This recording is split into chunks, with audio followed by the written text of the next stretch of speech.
Every family has its stories. Those events that have passed on into almost legend. And my extended family is no different. Some families have stories which they laugh about, which are brought up with regularity at gatherings, stories that I have shared with others. Ours is not one of these stories. If it's discussed at all, it's spoken about in hushed tones, with sideways glances at me in particular. I never bring it up myself unless directly asked, and I'm not lucky enough that I can get away with telling people that I was too young, that I don't remember any details. That it's just a blur and a distant memory from my youth. But that's a lie. I remember almost everything. I remember every time I had to look at myself in the mirror, and the nightmares still make me sit bolt upright at night, gasping for breath and terrified. The event that became legend took place 2 decades ago now, when I was about 8 years old. We were heading for a short family getaway to our family's cabin. To be honest, it was more of a holiday home than a cabin. My grandparents had bought it when my father was still young, and had been in the family for years. My brother and I called it the cabin by the woods. It made it sound more exotic.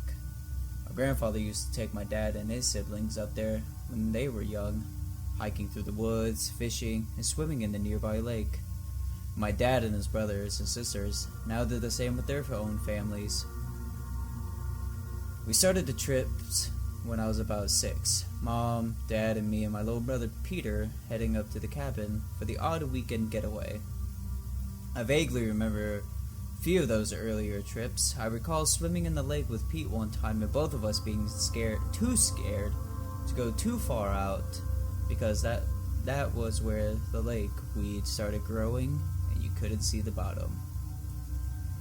The cabin was right on the edge of the woods, right along the boundary of the tree line, fields, and farmland on one side, and heavy woodland on the other.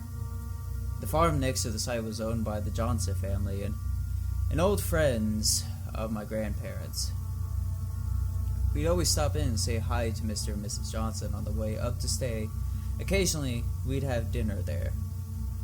My dad and his siblings had played with the Johnson kids when they were younger, but the children had grown up and moved away, and it was just the parents left at the time. Mrs. Johnson kept an eye on the cabin when our family wasn't using it. Dad had pulled us out of school a few days before the weekend. We packed up the car and left early on Thursday morning. It was a late summer. The leaves were just starting to change color, and the air was becoming crisp and cool in the evenings. I remember being excited for the trip. I was looking forward to adventuring in the woods, and Pete wanted to go swimming. Mom had warned us that it might still be too cold to get in the lake, but we insisted on packing our swimsuits anyway, just in case. "Marty! Pete!" My mom was calling to us to head out, but Pete and I were in the car ready early, eager to set off. Pete had decided he was going to put on his swimming trunks underneath his pants so that he would be ready to go at the moment's notice once we were there. The drive was uneventful. We napped in the back of the car. I remember waking up as we pulled up the gravel driveway to the cabin. Dad must have picked up the keys from the Johnsons on the drive-in while I was still asleep. We bumped our way up the long, twisting driveway that ran along the tree line. We slowed to a halt outside the cabin, Pete and I looking excitedly out of the car windows. It looked just like I remembered it, framed by big trees, the clear area in front of it, which attached to the field that bordered the woods. The Johnsons' fence line ran along the edge of the woods, and normally there would be a stock roaming around in the field. They had sheep and some cattle, but today it was empty. Pete was bouncing excitedly in his seat. "I want to go swimming!" he yelled. "We need to unpack the car and set everything up first, bud," Dad replied, opening his door and getting out. "Please." Mom got out as well and unbuckled Pete. I got out on my own and looked around. Everything was as I remembered it. Looking off to the side of the cabin, I could see the gaps in the tree where twin paths forked off. one leading into the woods and one leading the other way down towards the lake. There was a white blaze painted on one of the trees, marking the start of the path. "You know I could take them," Mom said to Dad. "We can always unpack later. We've got plenty of time." Dad opened the trunk and grabbed his and Mom's bags out. "Okay, let's just quickly dump our bags inside, and we'll get changed to go out to the lake." "Yay!" Pete deafened us all and began to run around the car until Mom snagged him in a hug. Dad grinned and hefted the bags across the covered porch to the cabin's door. Dropping them to the one side, he fumbled with his keys and opened the door, then froze in the doorway. "Dad?" I asked, unable to see past him in the shadowy inside. "Get your brother. Get in the back of the car," Dad said without looking at me. "But right now, Marty."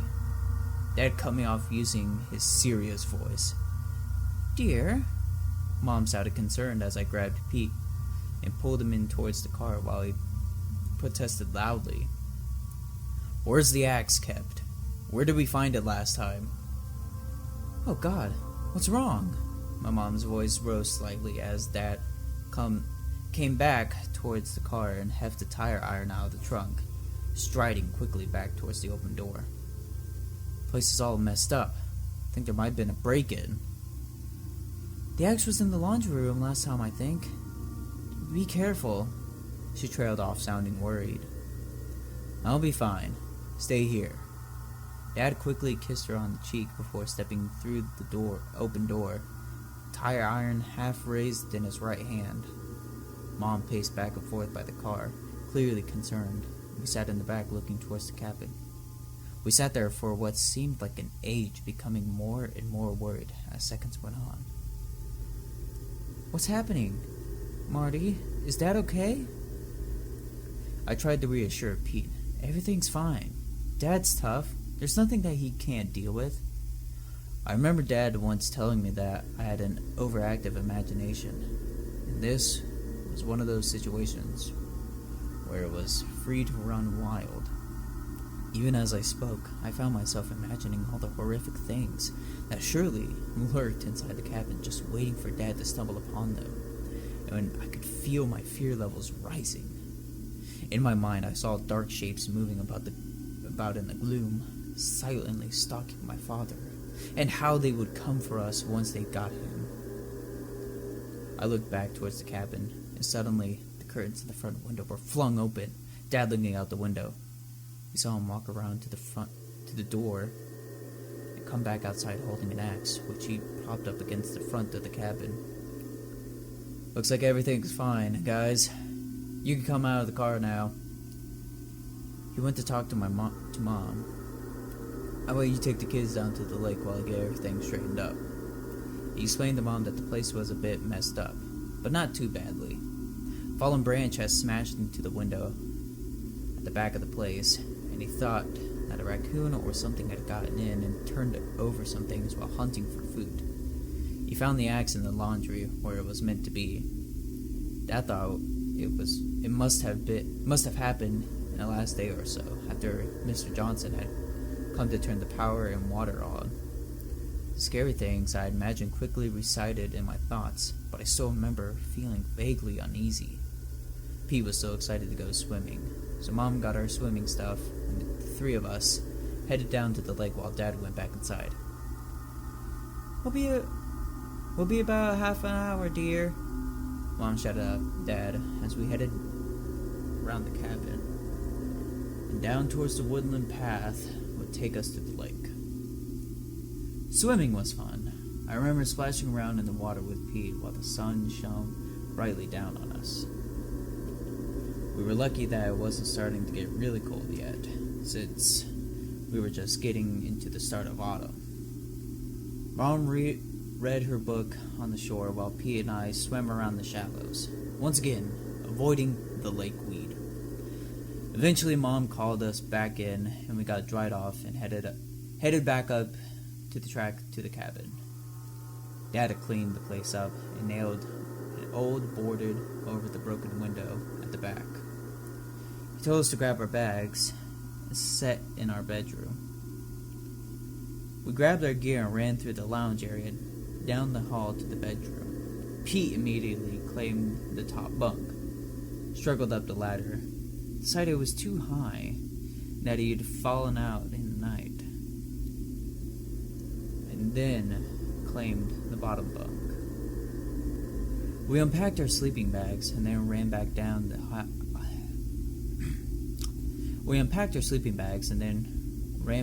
hallway into the lounge. Mom and Dad had finished unpacking the rest of the car. They stowed the food in the kitchen and Dad was setting up the portable grill out on the porch. "Can we go exploring?" I asked excitedly. I liked the woods. I remembered playing games in them last time with Pete, pretending we were mighty heroes defending the forest from an invading barbarian horde. There was a spot I had in mind where the narrow winding path opened up, leading into an area where the trees widened out and there was a space to run around and play. I recalled a bank on one side of the clearing, which we'd climb to make our fortress. "Sure," Dad smiled, but he was using a serious voice again. "I want you to look after your brother. Don't let him out of your sight. Don't be away too long, and stay on the path. And don't go any deeper than that clearing we went last time." "Don't worry, Dad," I yelled, grabbing Pete and running off together while Dad was still talking. We sprinted towards the path that would take us into the woods, and we were suddenly plunged into darkness when we hit the tree line. I realized that we'd been standing out in the bright sun, and it was just taking our eyes a second to adjust. Pete stooped to pick up a hefty stick. "This is my sword," he yelled. To be honest, it was much more of a mace than a sword. The pointy end was a bit bigger than the end he was holding, and quite knobbly. He had to hold it with both hands to easily control it. "Nice," I said, grinning.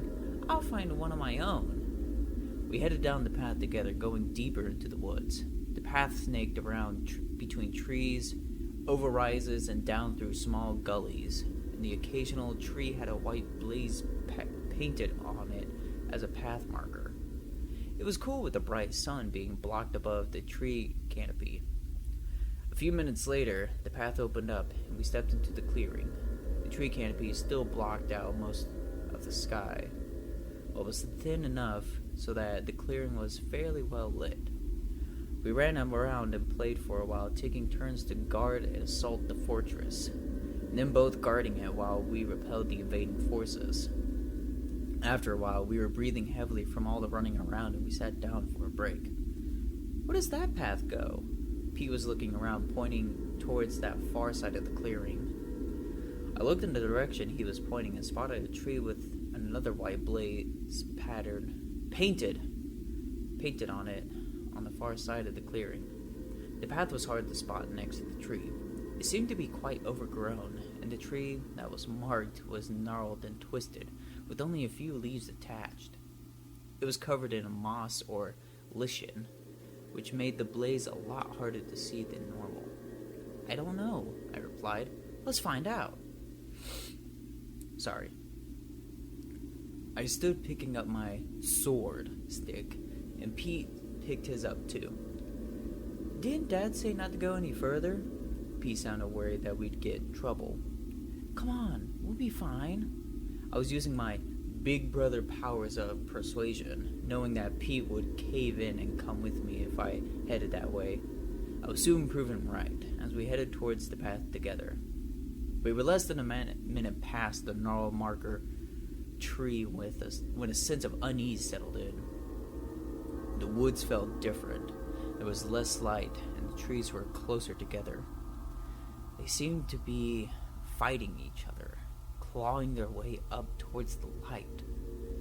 I no longer felt that confidence that I had before, and I gripped my stick a little tighter, taking some comfort from its weight. "Marty, did you hear that?" Pete asked, clutching at my arm. "Hear what?" "Hear what?" I don't know. Like something moving around. Something big. I think."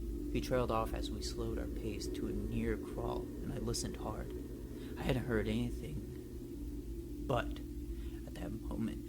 realized I couldn't hear much of anything at all. The woods were normally full of sounds, the rustling of the wind through the trees, birdsong, and the like, but it seemed eerily quiet all of a sudden. We heard a snap of a twig behind us and froze in place, the hair on the back of my neck prickling and standing on the end. Sorry. Pete slowly turned his head to look at me, and I slowly turned to look at him. His eyes were wide, and I could see he was breathing fast, and I realized that my own heart rate had risen as well. The woods seemed even darker than they had been moments ago, the shadows deepening and pressing in almost menacingly. We turned fully around at the same time, and we were confronted suddenly by a tall figure looming over us. Blah, blah, blah, blah, blah, blah. It was Dad.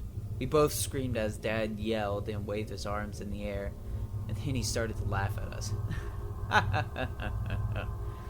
He chuckled to himself. You should have seen the looks on your faces. Dad! We exclaimed, breathing hard in fright. I thought I told you not to go any further than that clearing. He didn't sound too impressed. Come on. Your mother's got lunch ready. Let's not tell her how far into the woods we've come, okay? P and I nodded our agreement. We followed Dad as he turned to head back down the path. As we walked back towards the clearing, I heard rustling behind us. It was like P had described something big moving through the brush. Pete and Dad were laughing about Dad scaring us. I don't think they heard anything. I kept walking, looking back over my shoulder as I went, but couldn't see anything in the shadowy undergrowth. I quickened my pace to catch up. The rest of the day was fun. We headed back to the cabin, had a late lunch, and then spent the rest of the afternoon down by the lake.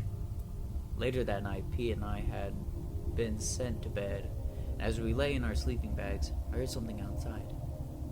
Pete, can you hear that? I asked. I got a snore in response. He was already asleep. I slid down from the top bunk and rummaged around in my backpack, grabbing my flashlight from the bottom of it. I flicked the switch, and nothing happened. So I shook it around, and the light flickered on, casting a weak cone of light across the room. I opened the curtains and looked out the window. The woods loomed out of the darkness, the beam of the torch just making across the clear area to the first trunks of the tree line. I shone the light back and forth, playing the light across the tree line, and something flashed in the darkness. It was only for a second, but in that instant, there were twin red spots pointing straight at me out of the darkness, like cat's eyes reflectors on the road. They would have been a couple of feet off the ground level, and then as soon as they appeared, they were gone. I heard rustling, which rapidly faded away. Whatever it was had gone, heading away from the cabin into the woods. I turned off the flashlight, slowly closed the curtains, and backed away, climbing back up onto my bunk and into my sleeping bag. I stared at the ceiling in the dark, clutching the flashlight and listening hard, trying to hear anything outside over the noise of Pete snoring softly. Just a raccoon looking for more food, I whispered to myself. It was a long time before I fell asleep. I woke up during the night. I lay in bed trying to decide if I could go back to sleep or if I need to pee, and decided on the latter. I slid down out of my bunk, being careful not to wake Pete. Still slightly groggy from sleep, I stumbled down the hallway and into the bathroom where I relieved myself. I was heading back down the hallway to the bedroom when I heard something from the lounge. Further down the hall, I froze in place, listening hard. There was something in there. I crept over slowly down the hallway, passing the door to our bedroom, and peered through the doorway into the lounge. I relaxed when I realized what the noise must have been. The front door was open, creaking slowly back and forth in the cool night breeze. It must have not shut it properly, and it had opened in the wind. There was no lights on, but the lounge was half illuminated by moonlight coming through the windows and through the cracked open doorway. I stepped into the room, intent on heading to the door to shut it, and then once again froze a few steps when I perceived I wasn't alone. Parts of the room were lit from outside, and this made it hard to see into the gloom the other parts that the light didn't hit, but there was something in one corner of the room. I couldn't make out anything as I peered towards the shadows, but as the door creaked slightly more ajar once more in the wind, I saw the red light staring at me from the dark. With a thrill of horror that sent the hair on my neck standing on end, I realized that there weren't lights at all. They were eyes. I took a step backwards, and as I did, the red-eyed creature in the shadows glared out at me. I could see a faint outline, a shape in the darkness, but nothing clear. Whatever it was a lot bigger than a raccoon. I opened my mouth to yell, but all that came out was a whimper. The breeze stopped, and the door creaked once more, slowly closing this time. As the door closed, the beam of light that was coming through the gap slowly narrowed and then disappeared as the door came to rest against the jamb, just short of clicking completely shut. As the light disappeared, the red reflection in the creature's eyes faded from view, and I realized to my horror that I could no longer make out its shape in the darkness. I took another step backwards, and the thing growled at me from the shadows. A low, throaty rumble that filled me with dread. I heard the clack of the nails or claws on the hardwood floor as it took a step towards me, and I finally found my voice, screaming at the top of my lungs. I closed my eyes and covered my head with my arms, turning away from whatever the thing was and trying to cover up to protect myself. As I screamed my lungs out, I heard my parents yelling an alarm from the bedroom down the hall and scrambling sounds of them trying to get up quickly to come see what was wrong. I heard the door open again in the wind, and I opened my eyes to see the end of whatever the thing was disappearing outside. It was big, at least dog size, but apart from a split-second glimpse of the dark fur or hair, I couldn't see anything that would tell me for sure what it had been. My parents burst into the room, Dad running to grab me and Mom turning on the lights. They held me close, asking what was wrong. Dad was saying something about how I must have been sleepwalking and I had a nightmare. P came in as well, and as the family gathered in the lounge, everything seemed much less scary in the night. Maybe it had just been my imagination. Despite my protest, my parents eventually decided I just had a nightmare, and everyone eventually went back to bed. Mom stood by my bunk and whispered soothing things to me as I dropped back into slumber. I woke the next morning to sun streaming through the windows and immediately feeling much better in the daylight. The events of previous nights seemed far away, like they had been a dream. I wondered if that's all that it had been. Everyone else seemed to already been up and about. It was just me in the room. I got up and got dressed and headed out into the lounge where everyone was gathered having breakfast. "Good morning, honey," my mom called to me. "Did you sleep all right?" I replied that I was fine and set about getting some breakfast. The rest of the day, and the next couple of days as well, were fairly uneventful. We swam in the lake while our parents read their books, and then Dad came in to throw us around in the water. We walked through the woods several times, taking different trails. Pete and I ran around like madmen out front of the cabin, playing tag and every other game we could come up with, while Mom and Dad relaxed on the front porch. Nights, though, I had bad dreams about a dark shape scrambling around outside. I wake up and listen hard in the gloom, trying to figure out if the noise was just the trees or something else. Saturday came, which would be our last night at the cabin. We'd be packing up and leaving in the morning. In the afternoon, P and I had gone back into the clearing in the woods, playing Star Wars this time. We were taking turns using the torch as a lightsaber. We must have played for hours, as I noticed the daylight was just beginning to turn into dusk. The woods glooming dimmer as the light fled. For the life of me, I've never been able to explain what came next. I wish that we had just walked out of those woods back to the cabin, but we didn't. You see, after that first night, I'd been afraid. Whatever the thing had been, it had shaken me badly, but I was one of those kids who had to know everything, and I had an idea about where I'd find out for sure. Deeper into the woods, where I heard something that first day. I started across the clearing at the gnarled tree with a faded white blaze, and I decided that I was going to look before Mom and Dad came for us. B had piped up saying it was getting dark, and we should start heading back. Dinner would be ready soon. I told him my plan, and he shook his head vigorously. He didn't want to go deeper into the woods. Once again, using my big brother powers of persuasion, I convinced Pete that he would get in trouble if he headed back alone, as our parents had told him that he had to stay with me at all times. I turned on the torch again. Pete heft his sword stick, and we set off together, heading past the gnarled, twisted tree that marked the path deeper into the woods.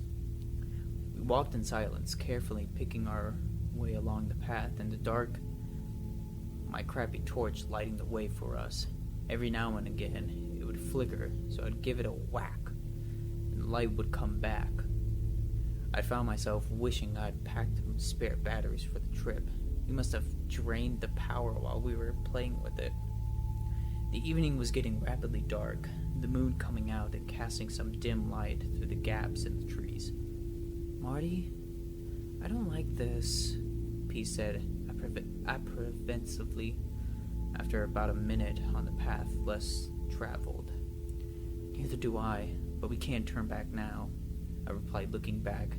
I just can't understand why it meant so much to the 8-year-old me. By this point, I was starting to doubt the intelligence of the plan, but I was too headstrong to admit it and turn back. We continued along the path, my torchlight picking out the roots and branches that we needed to avoid. I felt apprehensive, and I'm sure Pete felt the same. The part of the woods had been bad enough in the daylight for the brief period we'd spent in it, but it was 100 times worse at dusk. I was jumping slightly at every shadow, every branch that reached out in the darkness at us. Eventually, the path turned sharply, and I lit a gap up between two trees that opened into a second clearing. We stepped into it. I noted with some relief that there didn't seem to be a path out the other side. I couldn't see a white trail blaze on any of them. I breathed a sigh of relief, deciding that we'd gone far enough and we could turn back now. I started to turn and Pete grabbed my arm. "What?" I looked down at him. "Don't be scared. We're leaving now." There's something over there." He raised a shaky hand pointing across the clearing. I looked across to where he was pointing, freezing in place when I realized he was right. There was something over there lurking in the shadows. There was a little bit of light from the rising moon, but it wasn't a full moon yet, and the trees were a lot thicker than the other clearing, so it wasn't much help. The thing growled, setting the hair on my neck standing on end, as Pete and I both took an involuntary step backwards. I managed to lift my arm to shine the torch in the direction of the growl. Red eyes reflected the light brightly back at me. "Oh, shit!" I whispered to myself as the full nature of stupidity hit me. In my efforts to prove myself that I was brave, I've taken myself straight into harm's way. And what was worse was that I had taken my little brother, who I was meant to protect, along for the ride. The thing stayed just out of a weak range of the torch light, the dim comb of the light just enough to make out its outline against the trees behind it as it padded back and forth, a low warning growl rumbling continuously in its throat. I could see it only a little better than I had been able to in the house, just an outline and the red reflection of the light in its eyes. I was powerfully built through the shoulders and forelegs, a small head on a large frame that tapered down towards its back legs. Maybe it had a tail. I couldn't tell in the dark. All I could really see was those damn eyes. It just seemed wrong. Somehow twisted like the tree that marked the entrance to the part of the woods it seemed to live in. Pete was beginning to hyperventilate, and my heart was hammering at 1,000,000 miles an hour, but I knew I needed to try and stay calm to try to get us out of this mess. Pete? I asked, not taking my eyes off the red eyes being reflected in front of me. What? He stammered. We're going to back away slowly, okay? Just stick with me. We'll be fine. It doesn't like the light. I was praying that I was right. The thing seemed reluctant to come to the torchlight. We backed slowly out of the clearing and back down the path that we'd come on. We rounded the first corner and kept backing away.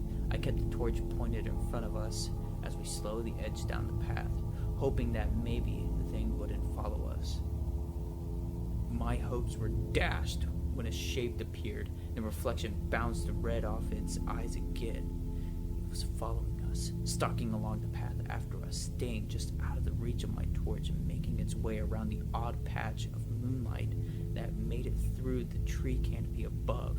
And of course, it was at the moment that the torch started to flicker and die again.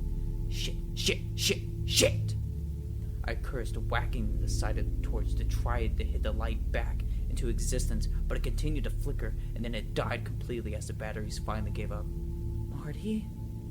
Pete sounded as terrified as I felt suddenly enveloped in the dark. I heard the thing growl again, so I flung the torch in its direction and screamed at Pete to run as I turned to do the same. Whatever the thing was, it was now chasing us, and I could hear it gaining and getting a little closer with every step. Outstretched branches tore at our clothes, one whipping into my face and cutting my cheek. I barely felt the sting. The fear I was feeling at the moment was almost immeasurable.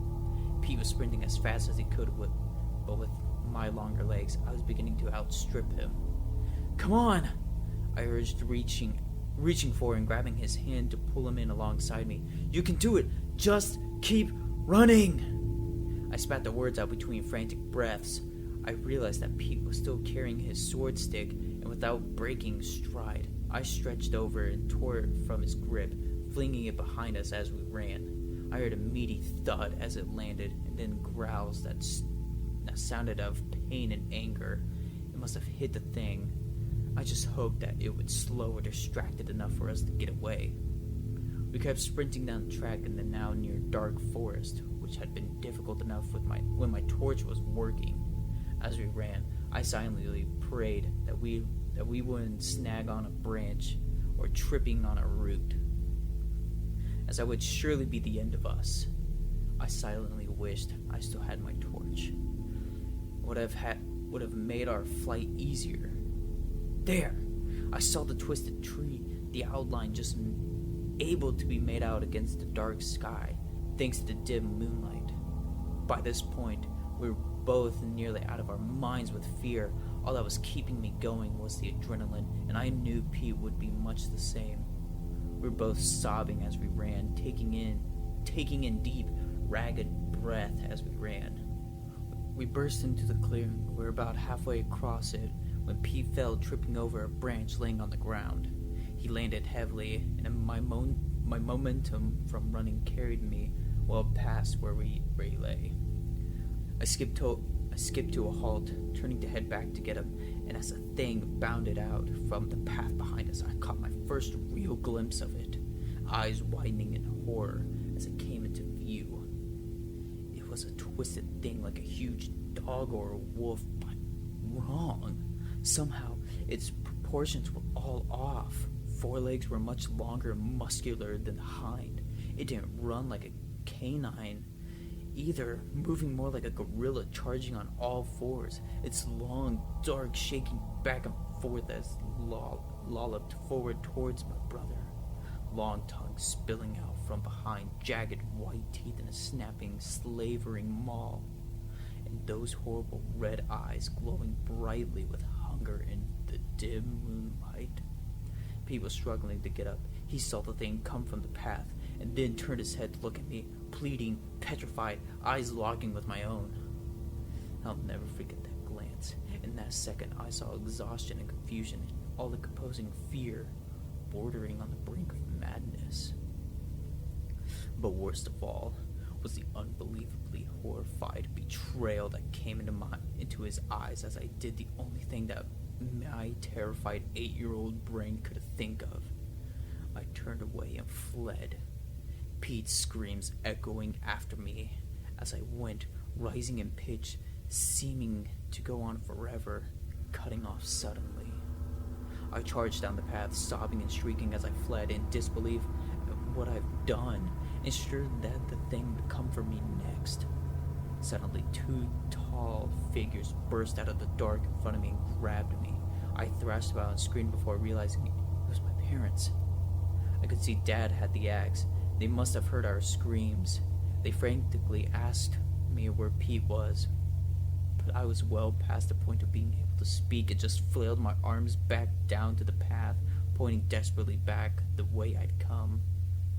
Dad sprinted past us, raising the axe as he went, and Mom held me close before scooping me up into her arms and following him. As Mom and I rounded the corner into the clearing, I could see my dad kneeling in the center of it. I'll never forget the way the moonlight glinted off the axe head as it laid on the ground next to him. I'll never forget the way the moonlight glinted off the axe head as it laid on the ground next to him. I'll never forget my mother's screams as she saw what was left of her son. I'll never forget my father crying on his knees, great deep in sobs, wreaking his heaving chest as he tried to shield us from the seeing of the worst of it. I'll never forget seeing past my father and spotting Pete's hand, skin stark white in the rising moonlight, but spattered with dark red gore. I think passed out then.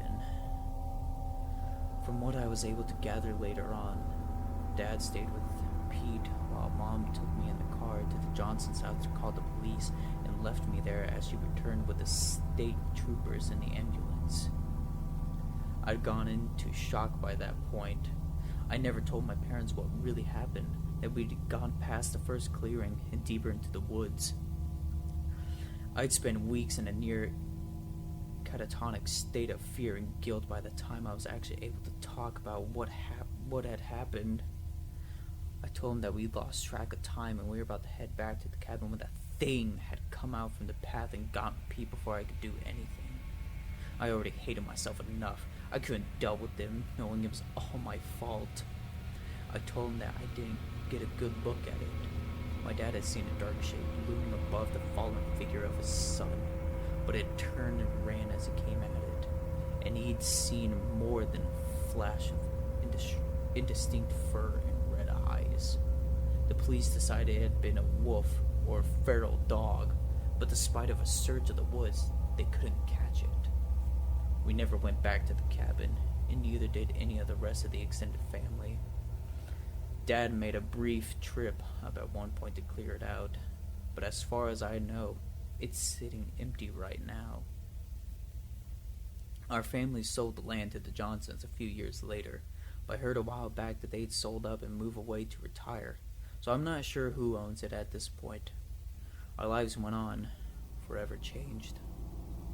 None of us was ever really the same. One side effect is that I can't be in the dark room with a red electronic light in it, or I start having panic attacks. There's a lot of electrical tape covering the lights of my appliances. The guilt gnaws at me constantly. It was my fault entirely, even if nobody else knows. It's been decades, but I still see Pete's face every time I look at myself, and I hear the anguished screams of my parents echo through my head when I try to sleep. And I'm terrified that someday it'll come for me too.